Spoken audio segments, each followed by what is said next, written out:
Welcome aboard, shipmates. This is Real Sailors, Real Sea Stories, a training program for the United States Naval Sea Cadet Corps by our supporters and friends at the Navy Talent Acquisition Group in Philadelphia. I'm your host, Warrant Officer David Sheets, Commanding Officer of the John T. Dempster Jr. Division of the Naval Sea Cadet Corps. I am joined by my all-Navy support crew of MC1 Quinlan, who's our Public Affairs Officer, and STG1 Lewison, who's our Technical Support Director. Today's topic is the very interesting and critical field of Navy medicine, and our presenter is Petty Officer First Class David Cooley, who is the HM rate, HM1. So cadets, remember, just like all of our presentations, this is interactive. So if you have questions, put them in the comments field and we will work them within the presentation. Also, after the presentation, there will be an online quiz. Get 2 hours of virtual drill credit. So take the quiz, get the credit. Now that quiz will only be active for 2 days, so you need to get on it. So get on it. So without any further delay, Petty Officer Cooley, the ship is all yours.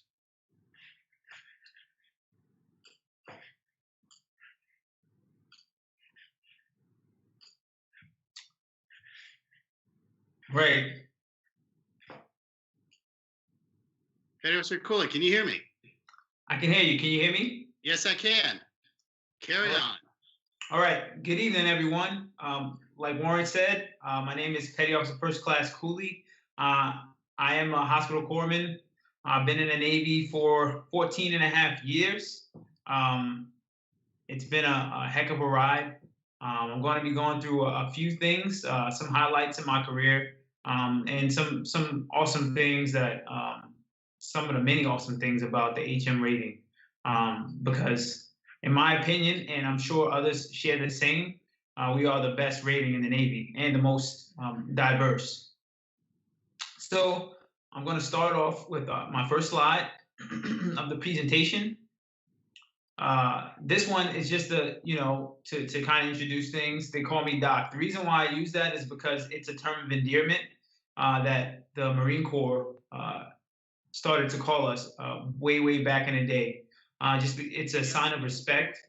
Petty Officer Cooley, we cannot see your screen right now. Oh. So everybody, we just want to confirm this is indeed a live presentation. So everything that happens, you're seeing it the way it goes. So no trouble. Perfect. Are you guys able to see the screen now? Perfect. Thank you very much. All right. So they call me Doc. My life as a corpsman.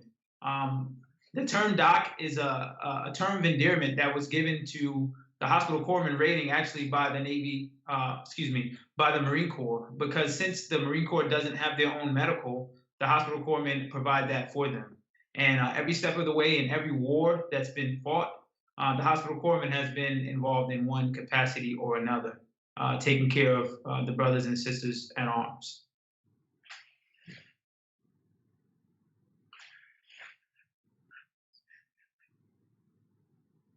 I'm originally from Long Island, New York.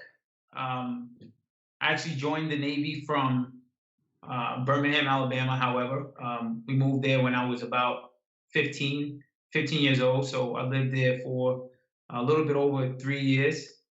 That was a culture shock, but I know that I moved there in order to make me the person that I am today. There was a lot of things that I've learned just about myself and adversity. 14 and a half years been in the Navy. These last 14 and a half years have been very, very rewarding. I've had the opportunity to meet some wonderful people, to travel to some great places, to learn some awesome skills, and to learn a lot about myself. So, Petty Officer Cooley, you had multiple choices, as far as service. How come you chose the Navy? So, funny story. Actually, when I was in high school, my cousin, he was a construction electrician, which is a CB rating. He was also a recruiter at the time. So my cousin, he came to my high school, and he knew that I went to that school, so he wanted to kind of tell me some things about the Navy to get my juices flowing mentally. So he came and he he spoke about different jobs and how I could join the Navy. Essentially, what we as recruiters do to inform those who might have um, an idea of joining the military. So I joined the Navy because um, my grandparents, my grandfather was in Vietnam. He was in the Army. My father was in the Army. My uncles were Marines. And so I saw my cousin always walking around in this white uniform. And I was like, man, that's cool. The dress white uniform. It was the summertime when he came to my school. And I was like, man, that's pretty cool. And also, the Marine Corps recruiter was kind of following me um, uh, everywhere I went. It seemed that he knew what days I worked in my schedule. So he would show up at my job before I even got there looking for me. And I thought that was kind of weird. So I was like, yeah, I made my decision. I'm going to join it. I think you're right. That is a little weird. It's like, how did you know that I worked today? Kind of weird. So, so that's a funny story, but that's essentially how I made my decision to join the Navy. Very nice. One of our cadets are interested. What part of Long Island are you from? I'm actually from Hempstead, Long Island. I went to Hempstead High School before we moved to Alabama. Great, thank you. No problem, no problem. My pleasure. I joined. Why I joined? I joined to serve, travel, and change lives. In every capacity that I've operated in the Navy, that's the last part has been my focus, to change lives. I understand the human component of influence. Everybody runs into someone in their life that influences them to be the person that they are today, whether it be adversity or a negative experience. You take the good with the bad, and it kind of molds you into the person that you become. The best thing about my job is that there are many different jobs that you can have under the umbrella of the hospital corpsman rating and the camaraderie that comes with it all. There are over, I want to say, 40 different specialties that you can do as a hospital corpsman. You could be a radiologist shooting X-rays, or you could be reconnaissance with the Marines or with SEAL teams. You could also work on electronics, medical equipment, which is what one of my specialties are. To go to school, excuse me, and learn how to repair and perform maintenance on the equipment that are used to save lives in every capacity medically. I didn't put this in the slide, but my top Navy memory is probably my deployment with the Marines back in 2009. I had the opportunity to fly in this helicopter with the dust-off guys, which are the Army guys that were on our compound, and they assured me that they wouldn't do anything crazy, and it was just going to be a joyride of sorts in this helicopter. Needless to say, they didn't tell the truth. Did they wink when they told you that, or like, yeah, this will be fine, don't worry, it's good? I'm sure they did, but I was just so excited to get in that helicopter. I wasn't paying attention, and yeah, I was close to losing my lunch on the helicopter. Awesome. But it was cool. It was really cool. I got a chance to fly over different parts of Iraq and to kind of just to see it from that bird's eye view. So that was awesome to me. My previous assignments, Naval Hospital Quantico, Naval Health Clinic Quantico, Virginia. That was where I was before here. Then it was, prior to that, it was Naval Hospital Sigonella, Sicily in Italy. Medical Education and Training Command, San Antonio. That's where I went to biomedical equipment technician school. 1st Medical Battalion, 1st Medical Logistics Group, Camp Pendleton, California. And my very first command was on board the USS David Glasgow Farragut, guided missile destroyer, hull number 99. Oh, the great thing about that command was it was a the ship wasn't built, so I'm actually a plank owner of that ship. When I got to that command, we were actually in Bath, Maine. Bath Iron Works is where the ship was built in Maine. And so I got to see the laying of the keel, everything that was the inner workings of the ship. I got to see it firsthand being built from the ground up, so to speak, or the water up. And that was awesome. Just being able to share that piece of history was an awesome thing. Another thing is that on board that ship, I wasn't a corpsman. I was actually what you would call a undesignated seaman. During those times,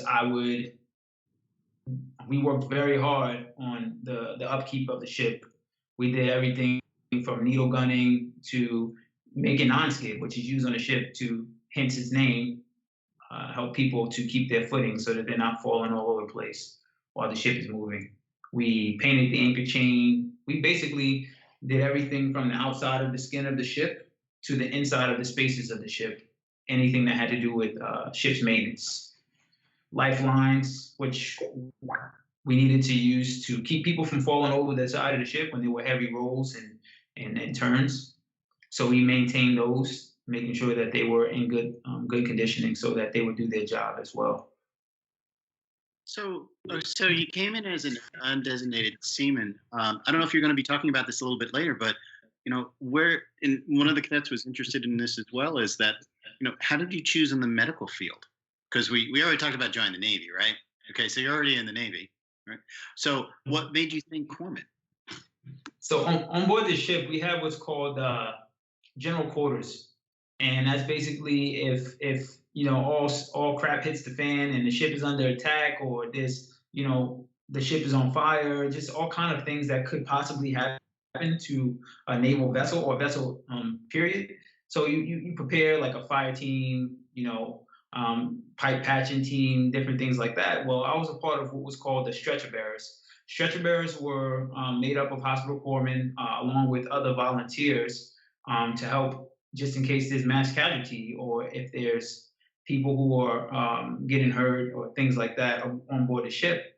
And I've always had a love for just taking care of people. And so they asked me if I wanted to be a stretcher bearer, and I said sure. On During that time when I was doing those duties, I met this chief, and this chief was a Fleet Marine Force corpsman. And every time I had the opportunity to go into medical on a ship, I would see this chief, and he would always tell me stories about the corpsman rating. Prior to this, I had no idea about the corpsman rating, the history, everything that comes with the greatness of being a corpsman. And when he started to tell me about those things, I immediately went and started researching. Now, during this time, there wasn't like Google wasn't huge. YouTube wasn't even, I don't even think YouTube was around. Maybe it was, but it wasn't as big as it is now.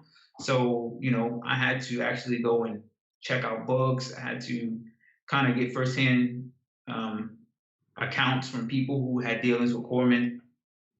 So that's what I did. I researched, I looked up things, and I asked countless amounts of questions to this chief when he started talking. And the rest of the corpsmen that were in there, and I was just like, man, if this is truly what I've seen, if this is truly what this corps is about, I want to be a part of it. Um, but essentially, I actually joined the Navy to be a religious program specialist. And so when I'm rewinding a little bit, when I found out that I wasn't able to become a religious program specialist because of Manning, I was kind of at a crossroads. Not at a crossroads where I'm going to get out of the Navy or stay. It was, now what do I do? And when I had the opportunity to pick corpsman, I was actually reading my Bible, and I came across this scripture that says, "Greater love has no one than this, that a man laid down his life for his friend." And I believe that's uh, John chapter 15, verse 13. And that for me sealed the deal. That's incredibly powerful. Thank you. My pleasure. right, moving on to the next slide.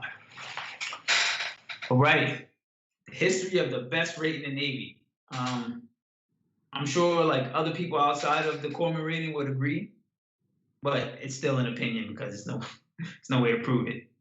I will say, this isn't in my slide, but I will say that the corpsman rating is, as a matter of fact, the most decorated rating in the Navy with 22 Medal of Honors and 14 ships named after corpsmen, a host of other awards like 1,582 Bronze Stars awarded to corpsmen, 31 Distinguished Service Medals, 946 Silver Stars. Just to name a few things. The Surgeon Steward rating was established in 1838, and in 1866 the rating name changed to apothecary. In 1898, June 17th to be exact, the apothecary rating had its name changed to hospital steward, and in 1917 to pharmacist mate. Finally, in 1948, the pharmacist mate rating was changed to today's familiar hospital corpsman. There's also been other changes. At one point, there was a specialty inside of the corpsman rating called the dental corps, and they were merged together in the early 2000s. So before, it was either you were a hospital corpsman or you were a dental technician. But now I remember that. Yeah, were they different ratings altogether? They or were. Was it okay? They were. It was dental technicians, and then they were hospital corpsmen. Yes, sir. I believe it was 2003. I want to say they merged, and now you have to become a hospital corpsman before you can become the specialty dental technician. Okay, got it. Thank you. And this picture, I chose this picture because you see the two snakes going around the caduceus, which is the hospital corpsman's rating insignia. The green snake is for the green side corpsmen, which are the corpsmen who go with the Marines, and the blue one is for the blue side corpsmen who are on ships, hospitals, clinics, what have you. And I chose this picture because it shows the unity between the two, and they also called us angels because we always were there, guardian angels who always were there for the Marines, watching their backs.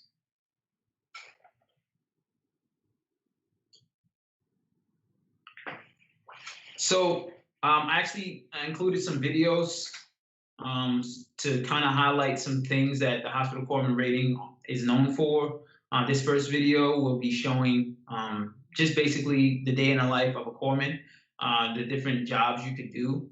And this graphic that I used is pretty popular amongst division corpsmen, which are corpsmen with Marines, which are called line corpsmen. Those corpsmen go basically on the front line with the Marines. They're with infantry units or MARSOC, different units that are on the ground, literally fighting a good fight. And these guys are there ensuring that these Marines, along with other corpsmen, make it back home safely.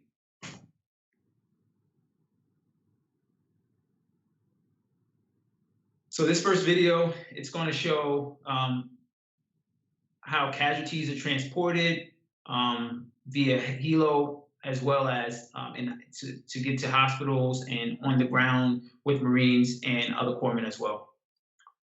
I tried to embed it into the presentation, but it didn't work out. So it'll give it a brief second because it has to go through YouTube, and then you guys should be able to see it.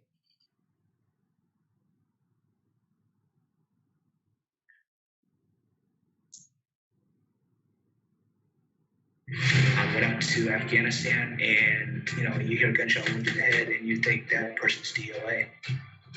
When they came into our hospital, there was a 98% success rate.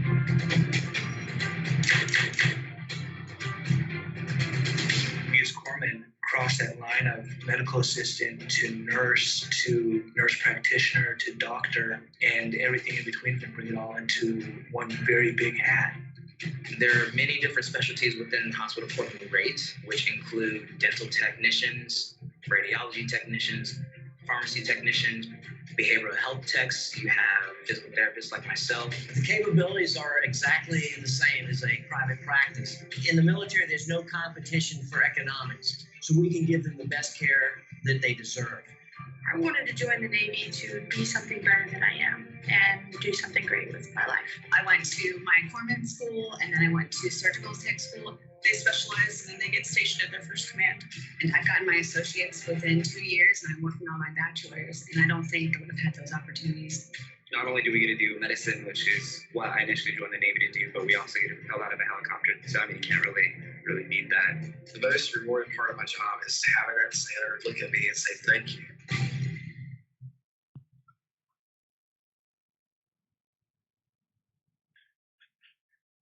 I went out to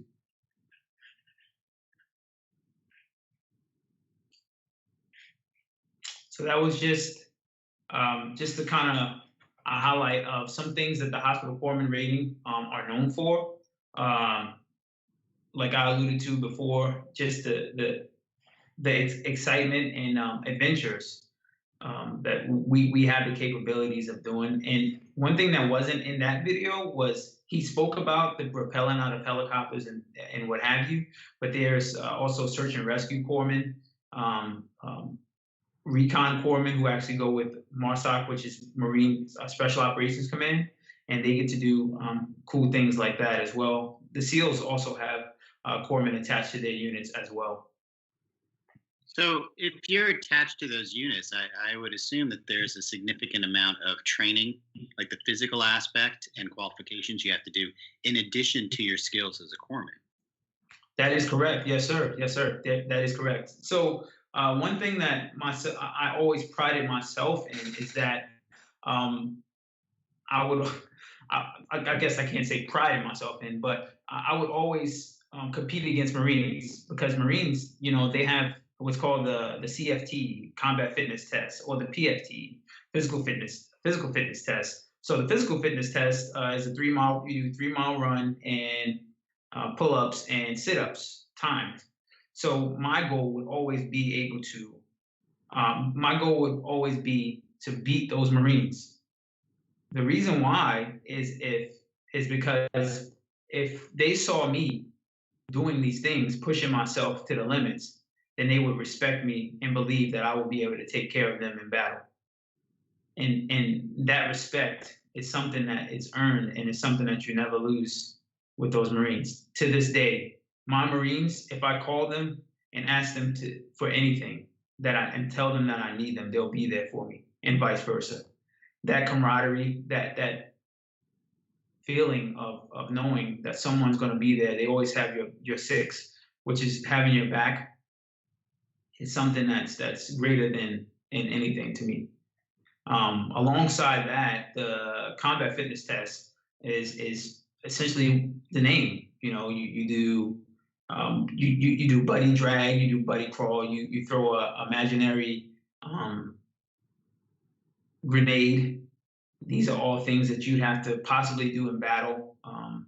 You carry your buddy, you using the fireman's carry, and it's all timed. And so again, it shows what you can do and what you're willing to do for your brothers in arms when you guys out there. Yeah. So, when you're doing that, educate me on this. I mean, because you're a medic, are you armed at that point in time? Or are you not armed? Is that an issue? Because I thought it was at one time. I'm just not familiar with how that is working with the Marine. So essentially, all medical personnel are considered non-combatants under the Geneva Convention. However, we do carry M16s or M4, which is M4 is a variation of M16 assault rifle, and 9mm. So the idea is to look as much like a Marine as you possibly can, so that they can't, the enemy or those who want to cause harm to us can't pick us out of the group. Because obviously, if there's someone who can issue aid to someone who's ailing, those who want to cause harm would want to get rid of those guys and girls first, so that the numbers would dwindle without any aid. So we do carry firearms. I've actually gotten a chance to shoot the M16 M4 9mm Mossberg shotgun, double pump shotgun, and then there's this huge gun that usually is made for the bigger guys to carry, called the Assault, because it's so heavy, and usually the bigger guys can handle that, because not only do you have to carry that, but you also have to carry your pack and all of your other gear. I remember when I was in Field Medical Training Battalion back in 2008 in Camp Pendleton, we had to carry our partner. Everybody was partnered up, and we had our partner.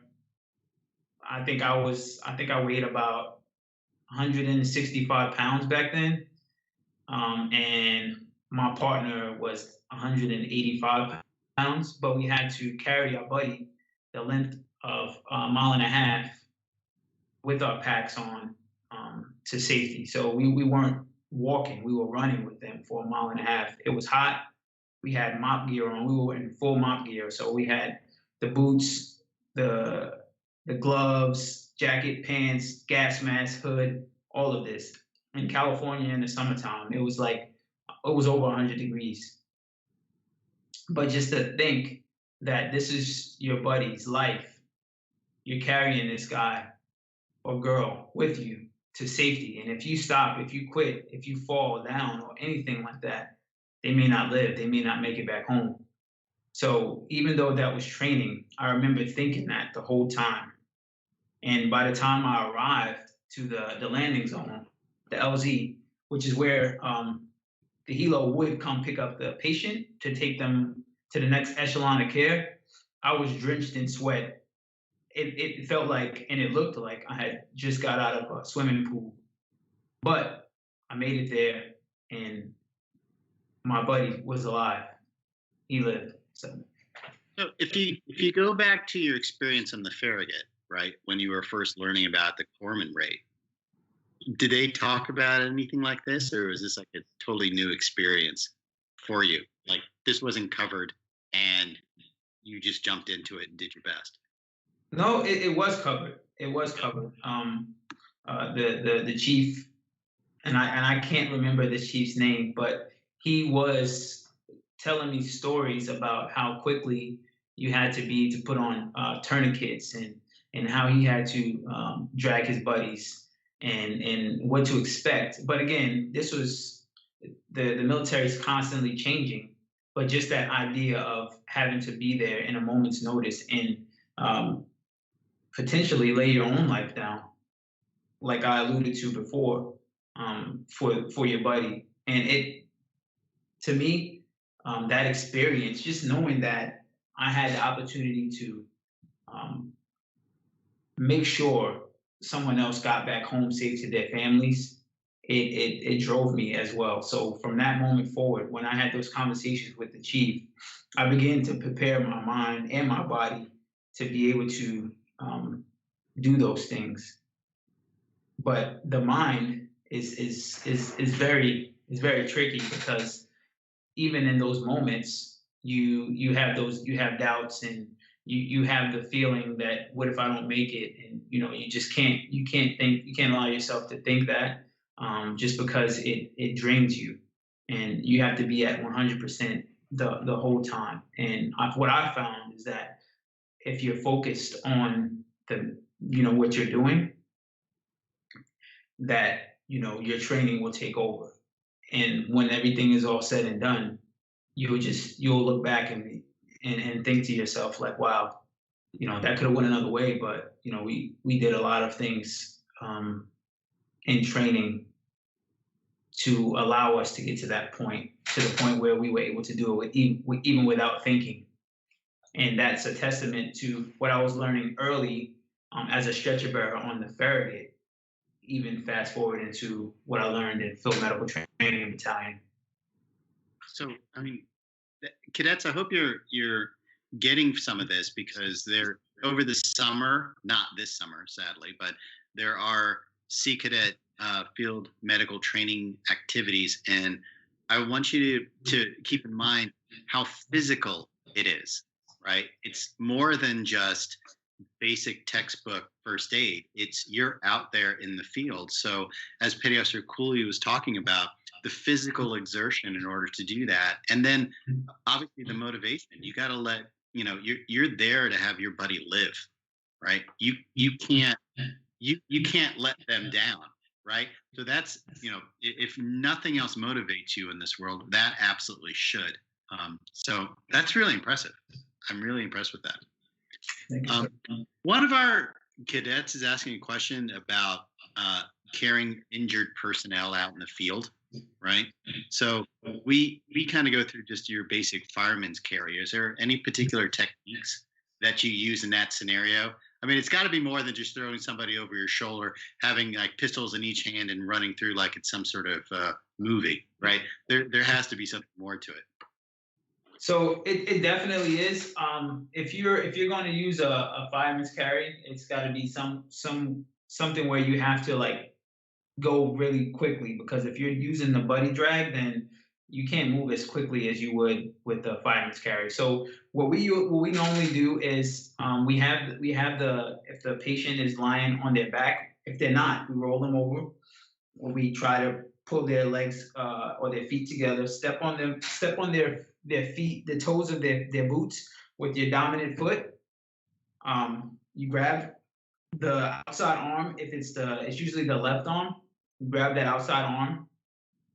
You pull it as close to you as you can, and it's kind of like it's a one motion thing, and it's usually done when it's when you're using care under fire. So it's life or limb. You're trying to just get them to safety. So you're not really, concerned about, okay, if you break their arm or anything like that, because you're trying to save their life. So once you use their left arm to catapult their body, as you're stepping on their toes to make sure that their body's not moving when you pull, and then you swoop under with your right arm. Now your weapon it should be slung, because you won't be able to do it, obviously, if you have it across the front of your body. So your weapon should be slung to your back, muzzle down, because you don't want to make a mistake and injure your buddy further. So we always say alert to the dirt, right? So you have your muzzle down, slung behind you. Once you bring that left arm across like your left shoulder, depending on which way you're facing them, you swoop your right arm under their legs, and then in one motion, you scoot them over your shoulders. Now, if you can, it helps if you cross their arms in front of you, so you have something to hold on to along with their in between their legs. And once that's done, you get them to the safest place possible, because sometimes you have to bring that arm down, the one that you're holding with your left arm, the one that you're holding their arms across your body with, just in case you have to fire and run. So you're holding with that one with your right arm, their legs, and you may have to fire and run. The whole point of the fireman's carry is just to get them to a safe place. And if you go through field med, you'll learn like the different aspects of treatment. You have care under fire, which is huge. When you arrive on the scene, you want to make sure that the scene is safe before you even start performing first aid on the patient, because then if you don't, and you could become a casualty as well yourself. So once you arrive on the scene, before you even begin to administer first aid or think about getting them out of there or anything, you want to make sure that the scene is safe. There's no IEDs, there's no, fires, there's nothing that's going to harm you. And then you say, okay, well, we got to get out of here, because there's no way that I can perform any kind of first aid with under fire. So you get them to cover, and the fireman's carry is usually the best way to maneuver them if there's a long way to go, because you can move faster that way. That's very good. Thank you.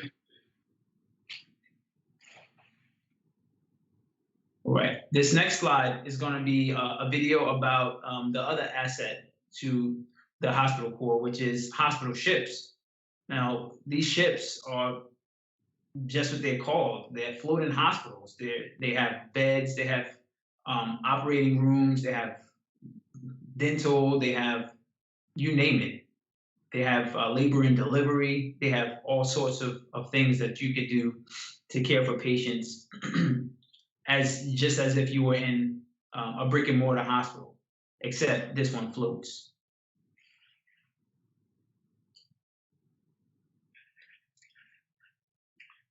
Okay, I think I got ahead of myself there. So this is a textbook way of explaining what we do, but I kind of went through the stuff that we do as corpsmen anyway, but I'll read it anyways. So hospital corpsmen perform duties as assistants to medical and dental professionals in the prevention and treatment of disease and injury, and assist healthcare professionals in providing dental and medical care to naval personnel and their families.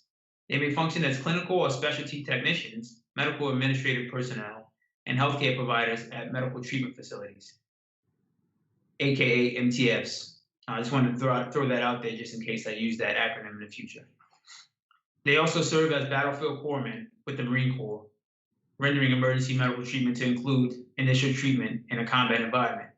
Qualified hospital corpsmen may be assigned to responsibility of independent duty aboard ships and submarines, Fleet Marine Force and Marine Force Recon, Special Forces and CB units, and at isolated duty stations where no medical officer is available.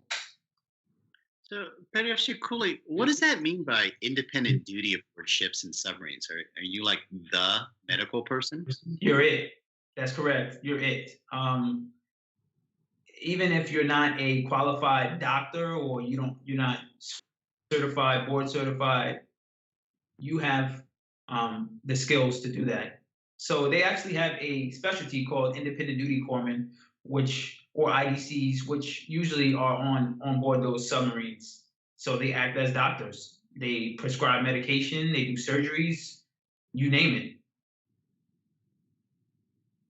So if there is, I remember when I was deployed, we had one independent duty corpsman. We had an emergency medicine doctor, we had a family medicine doctor, an emergency nurse.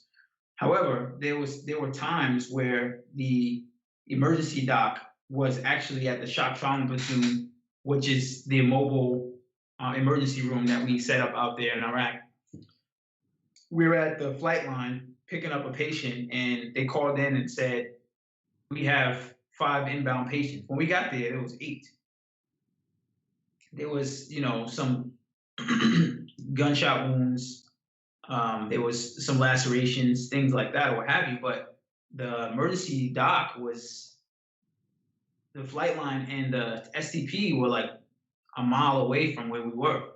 So in that situation, myself, the Marines, because I was the only other corpsman aside from the independent duty corpsman there. So myself, the Marines, and the independent duty corpsman began to administer first aid before we actually got them into the emergency vehicle, which the Marines call, it's called the 997, to drive them to the SDP. Now, because I usually would run from the SDP to the flight line. I wouldn't wait for the vehicle because I always wanted to be the first one there on the scene. So it was myself and the IDC. But had it not been for the IDC, the patient may or may not would have bled out just because of the time it would have taken to get from the flight line to the SDP. Wow, that's pretty intense. Switching gears from that, one of our cadets is asking in regards to qualifications, like the physical qualifications to be a corpsman in the Navy, in particular having to do with vision. Like, do you have to have 20/20 vision? Can you be colorblind? But what is that? What is those criteria in order to be accepted into this program?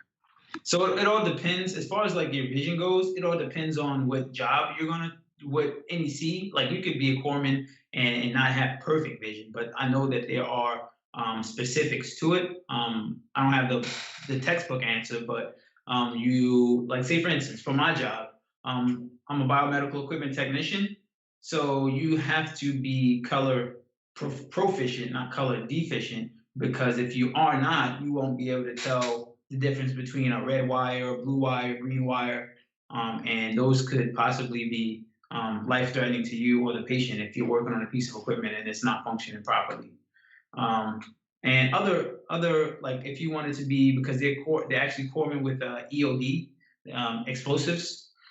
That's another thing. You would need to know the different colors and things like that. But aside from the vision part, as long as you can pass the PRT, as long as you're within height weight standards, you could be a corpsman.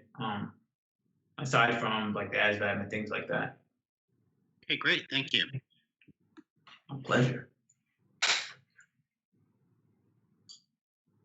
Right, here's the USNS Comfort. There's actually 2 hospital ships in the Navy, one on either coast. One is the USNS Comfort, which is United States Naval ship. And this ship is located in Virginia, in Norfolk, Virginia. And then the other one, the USNS Mercy, is located in San Diego, California. So when there's like natural disasters or anything like that, these ships are deployed. And I'm sure you guys have seen recently from COVID-19 either ship on the coast. One, the Comfort being in New York, and 2, the Mercy being in Los Angeles. These ships do a lot of great things. They've seen a lot of patients through the course of them being around. They're amazing. They're amazing. They also have civilians on the ship, civilian doctors, civilian nurses, along with military medical corps members. So this is going to be a short video just showing the deployment to South and Central America in 2019 during the natural disasters that occurred last year.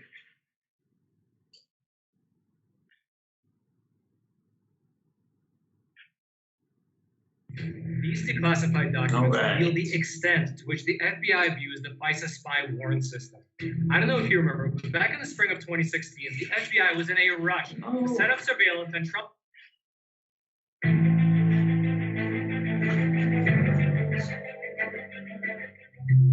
For more than a decade, the U.S. Navy hospital ship Comfort has brought hope and healing to people in the Americas. For the crew and medical professionals embarked on this amazing ship, the smiles of their patients tell the full Comfort story. USNS Comfort's primary mission is to provide a mobile, acute medical facility to support the U.S. military. However, the ship also provides full hospital services for U.S. disaster relief and humanitarian operations worldwide. This year, as part of U.S. Southern Command's Enduring Promise to the Americas, Comfort will deploy to Central and South America for a 2-month humanitarian mission with stops in Colombia, Ecuador, Peru, and Honduras. U.S. military medical personnel will work alongside partners in each location to provide vital medical assistance based on the needs identified by each host nation. USNS Comfort can offer a full spectrum of surgical and medical services to meet a variety of needs and uses 2 oxygen glands to produce its own medical-grade oxygen. For this mission, the ship will be bringing a primary care medical capability with a tailored surgical capability to provide services afloat and ashore. Once assessed, patients will be routed to the appropriate medical services depending on their medical condition. This mission complements an expanded series of medical missions sponsored by U.S. Southern Command in the region in the coming months. This mission also marks the 6th hospital ship deployment to the region since 2007 and reflects the United States' steadfast commitment to friendship and solidarity with the Americas.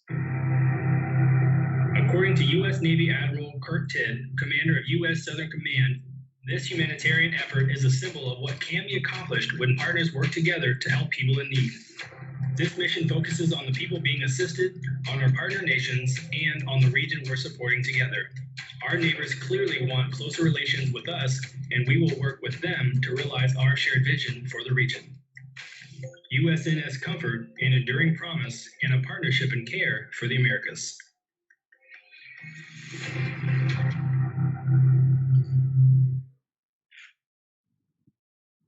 That ship is very impressive. Continue. So, can you guys still see me? Yes. So, the Comfort and the Mercy, they usually have, aside from the civilian guys and girls that work on the ship, they usually have what's called platforms. Now, these platforms are established using different commands around that area. So I know for the USNS Comfort in Virginia, they use sailors from Naval Hospital Portsmouth. They use sailors from Dahlgren. They use sailors from Naval Health Clinic Quantico. They use sailors from the Washington Navy Yard, just to name a few installations that they pull sailors from, just in case some of you guys were wondering, how do I get to go on the Comfort to be a part of ship's company? And that's how it works. They have a platform that normally is if you have orders to a command, in your orders, you would be able to see whether or not you're on the platform for the Comfort. Do they have members from other military branches on the Comfort, or is it just all Navy? They do. They do. They do have members from different branches on the Comfort as well. Yes, sir.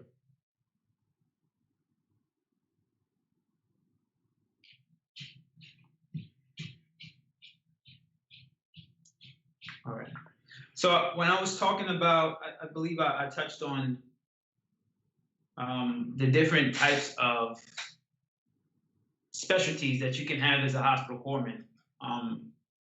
There's so many, and that's another reason why I love this rating so much. It's just because it's you can explore so many things in the Navy just by being in a certain what's what we call NEC, and you could work in a lab, you could work with behavioral health as a behavioral health technician.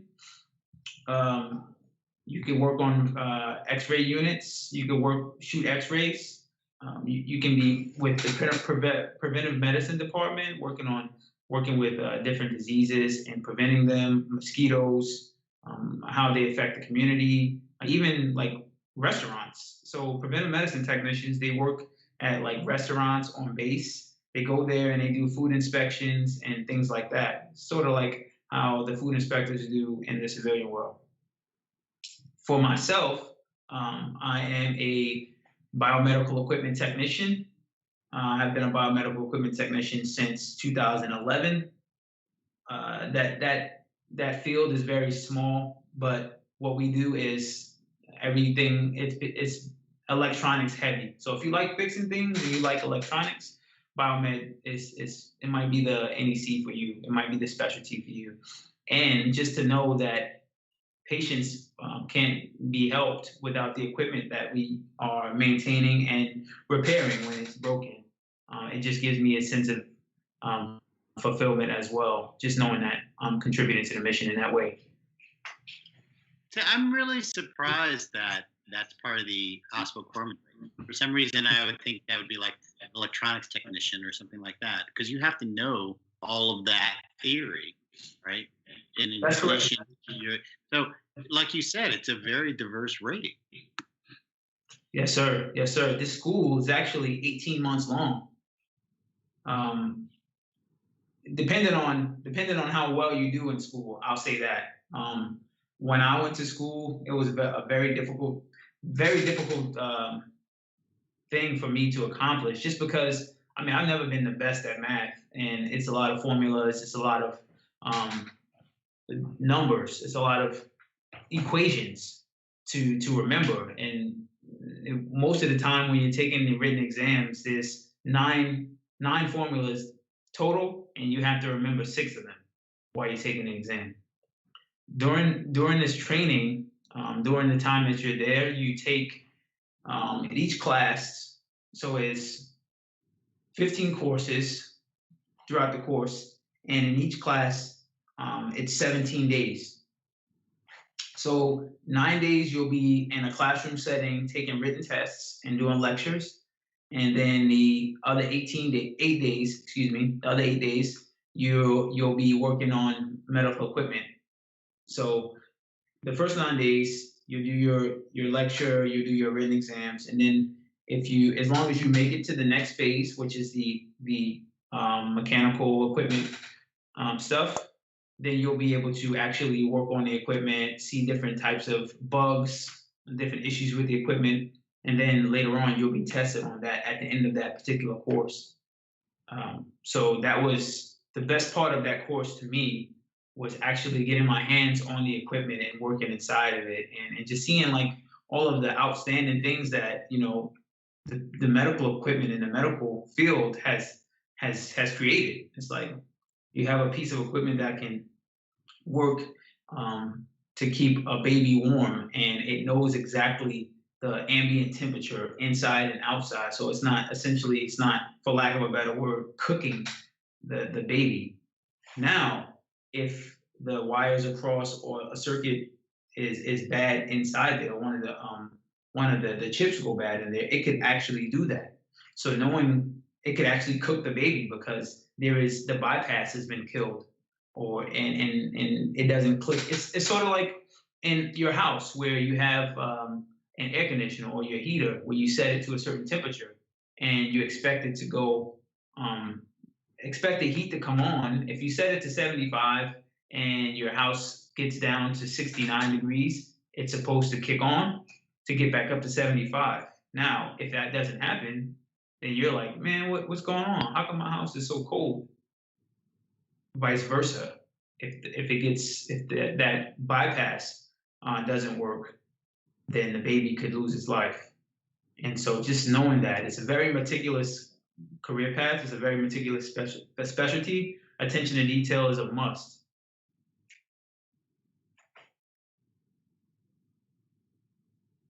Yeah.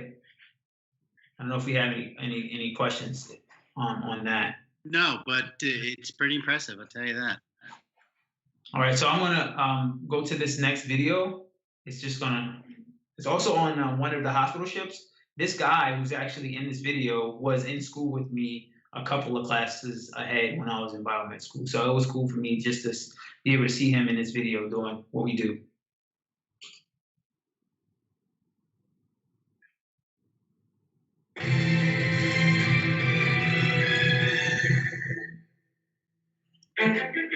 I'm really proud of what we do.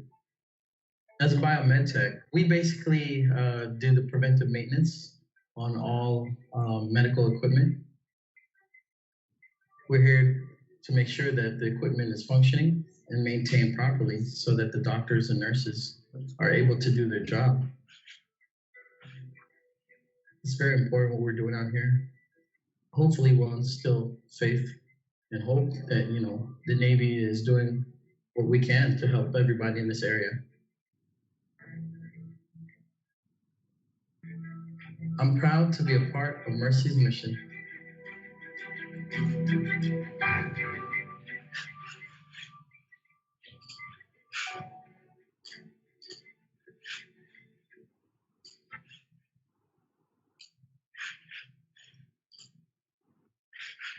So that's your guy, right?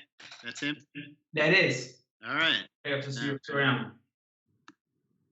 So I don't know if you guys probably saw those big units in the beginning of the video. Those actually were blood warmers. So you use them to warm the blood before they're transfused. And then there was also another infusion pump he was working on, which is used also to infuse medication and intravenous fluids for patients as well. So if you have a baby or you have an adult and they're supposed to be receiving a certain amount of medication, and they will put, the doctor or the nurse will put it inside the infusion pump, and they will key in how much for how much time and the dosage it's supposed to be infused into the patient. Now, if that infusion pump malfunctions, then the patient will either not get enough medication or get too much, and it could cause a dire situation. So, and also in this picture, there's not just a piece of equipment, there's also test equipment that we use that also has to be calibrated. So aside from us using the test equipment to perform maintenance on the equipment and perform repairs, we also have to ensure that the test equipment is within standards, because it will be a conflict of interest for us to maintain our own test equipment. We send those pieces of equipment out to be serviced, or a civilian entity will come on board our ships, or they'll come into the clinics or hospitals to perform that maintenance. So we know that these pieces of equipment are good to go so that we can use it to perform maintenance and repairs on the equipment. Okay, I get it. That makes sense.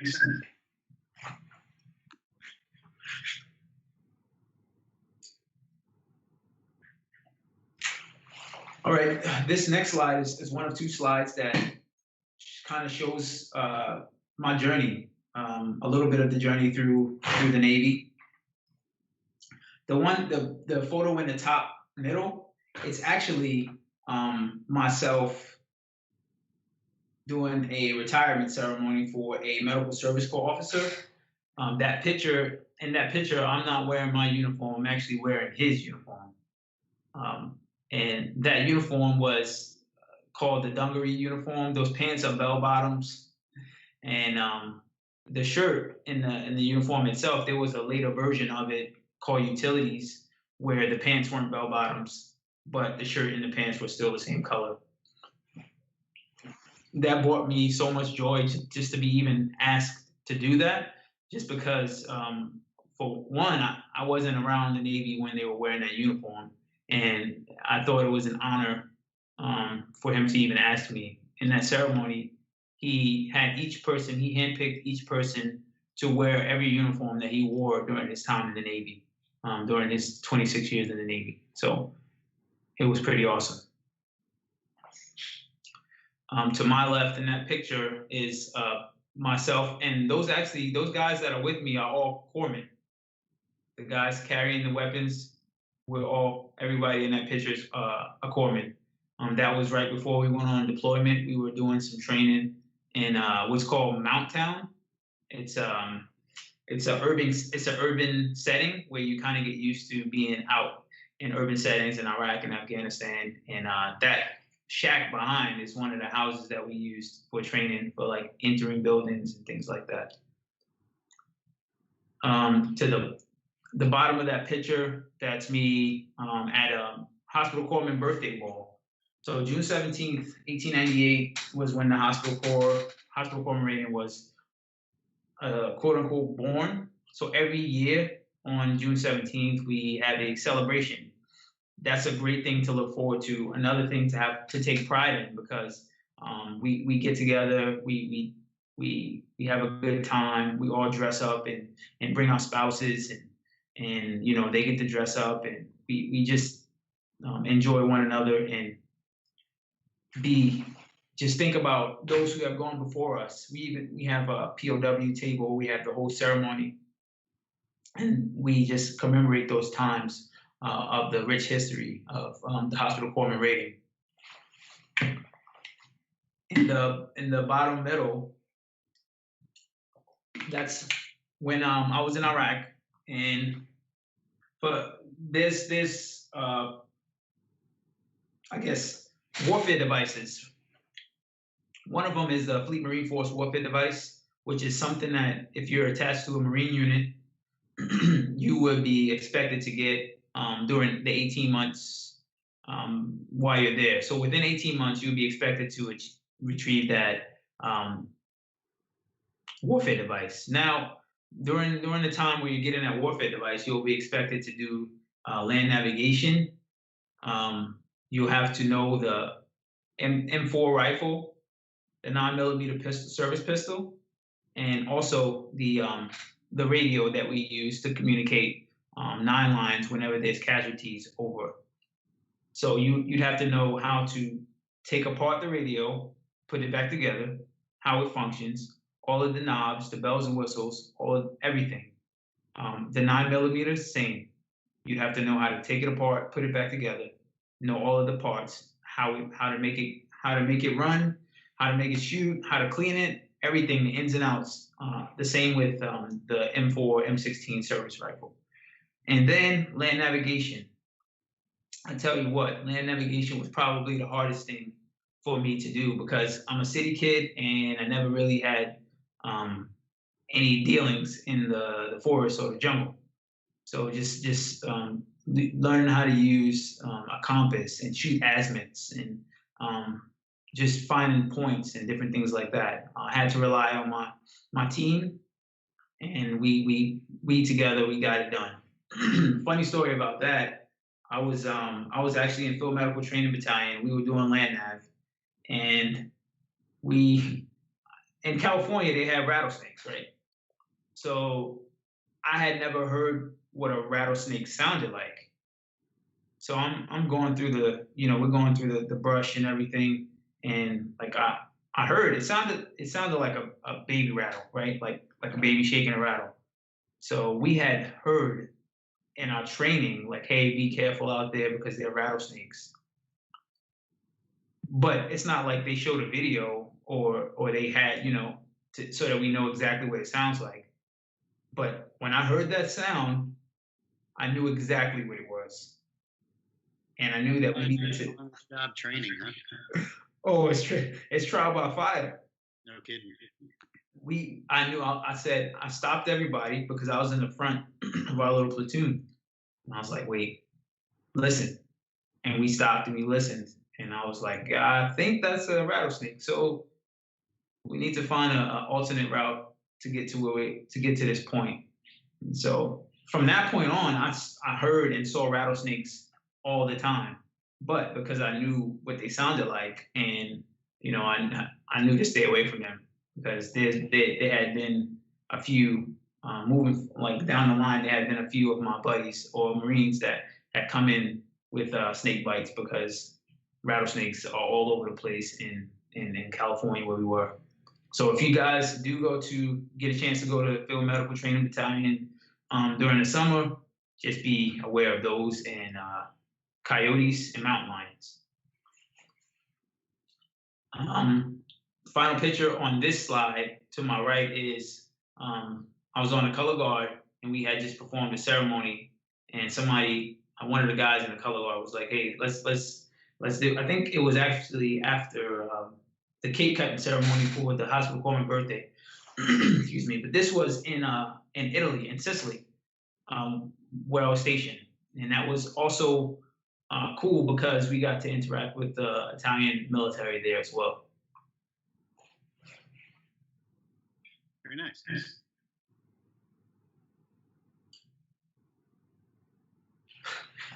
So most of these pictures here are from the deployment, and I know we kind of pressed on time, so I won't take up a whole bunch of time with this, but the top middle one is when I was on deployment, Michael Jackson had just passed away, and I'm a huge Michael Jackson fan, and all through my childhood, I would sit in front of Michael Jackson on TV and mimic his moves. So people knew that. Somehow they found this video on YouTube of me doing a Michael Jackson impersonation, and so it was like, yeah, you have to do this. So to pay homage to Michael Jackson after he passed away, during our picnic we had, because yes, we don't only see patients on deployment. We do have like fun.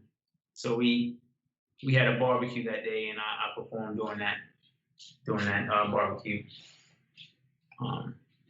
The screen, the two shots, the one at the bottom left and the one to the right, are pictures of myself and my Marines. We had a lot of fun. There was some tough times, but we had each other's backs. So whenever we got back into our wooden, we call them hooches, our wooden structured homes, they were like shacks. We would go in there and eat pretzels, and just we had a good time whenever we had time to have a good time. Top left is actually us doing training. Now it could be at any time, day or night. Our emergency doc, which also was our commanding officer, would call a training, mass casualty trainings. Like So if the radio was going off or a horn was blowing, there was like this horn.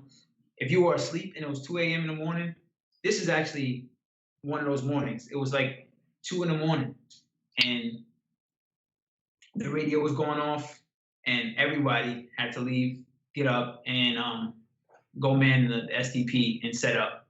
So we got so good at this because we did it so many times that we could set up four beds for patients in 2 minutes.